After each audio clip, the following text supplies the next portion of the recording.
नमस्कार, जय महाराष्ट्र। लोकसभा निवडणुकीच्या नंतर राज्याचे पडघम आता विधानसभेच्या निवडणुकीसाठी वाजू लागलेले आहेत। त्यातच महत्त्वाच्या राजकीय घडामोडी आणि राजकीय भूकंप घडायला सुरुवात झालेली आहे। एकीकडे काल विधान परिषदेच्या निवडणुकीमध्ये 11 जागांसाठी 12 उमेदवार उभे ठाकले आणि यातच महायुतीने त्यांचे उमेदवार निवडून आणले। मात्र ही निवडणूक झाली ती आमदारांच्या संख्येवर आणि आमदारांच्या मतांवरती। एकीकडे काँग्रेसची मतं जरी फुटली असली तरी राज्यामधलं जे एकंदरीत वातावरण आहे त्याचाच महत्त्वाचा एक ताजा सर्वे समोर आलेला आहे। या सर्वेच्या अनुषंगाने लोकसभाच्या निवडणुकीनंतर हे वारे प्रचंड प्रमाणात बदललेले आहेत। दिवसेंदिवस होणारा सर्वे हा खूप काही बदल घडवणारा आहे।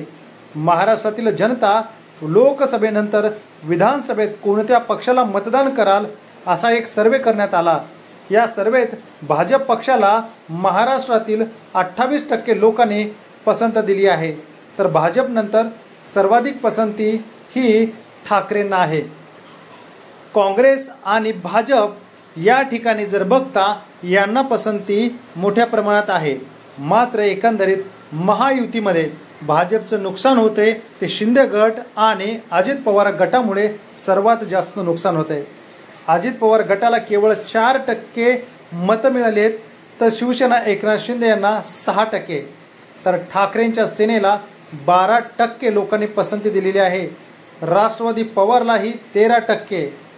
याचमुळे महाविकास आघाडीला जवळजवळ 48% मतदान झालेलं आहे, तर महायुतीला 30%च्या जवळपास ते 35% मतदान होईल।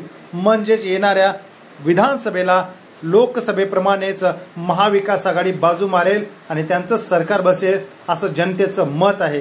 आपल्याला काय वाटतं हे कमेंट करा व चॅनलला अजून सबस्क्राईब केलं नसेल तर सबस्क्राईब करा। धन्यवाद।